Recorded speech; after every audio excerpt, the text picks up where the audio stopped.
खानपुर स्थित 75 MLD water treatment plant से सेवा सदन द्वारा वाटर सप्लाई बंद किया गया है। वडोदरा महानगर सेवा सदन द्वारा नॉर्म योजना के तहत सेवासी खानपुर में 35 करोड़ की लागत से 75 MLD वाटर ट्रीटमेंट प्लांट का निर्माण किया गया था, जिसका उद्घाटन 13 सितंबर को राज्य के ऊर्जा मंत्री सौरभ भाई पटेल ने किया था और घोषणा करते हुए बताया था कि इस प्लांट के कारण वडोदरा शहर के पश्चिम और दक्षिण विस्तार के लोगों को रोज 1.5 करोड़ गैलन पानी मिलेगा। मंत्री श्री की घोषणा के अनुसार इस विस्तार के लोगों को पानी मिलना शुरू हो गया था,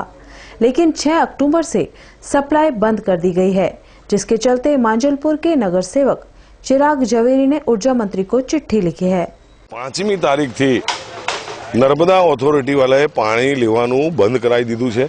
એક ટીપું પણ પાણી કોર્પોરેશનને આપતા નથી। ખૂબ દુઃખની બાબત એ છે કે 35 કરોડના ખર્ચે કેન્દ્ર સરકારની નૂર્મ યોજના હેઠળ આ સ્કીમ બનાવવામાં હતી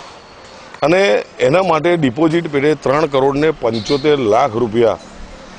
ગુજરાત સરકારમાં 1 વર્ષથી ભર્યા પછી 13મીએ પાણી આપવાનું ચાલુ કર્યા પછી 5 તારીખથી પાણી આપવાનું બંધ કરી દીધું છે।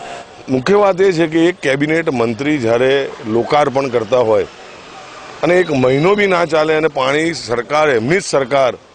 બંધ કરી દે,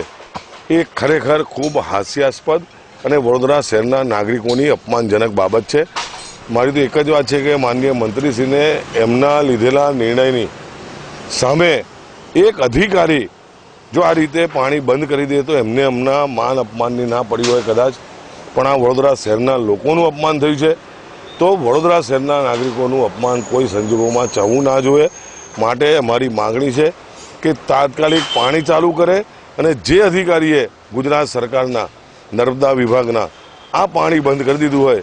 એની સામે કડકમાં કડક પગલાં ભરી શહેરના નાગરિકોને પાણી આપવાની માંગણી છે।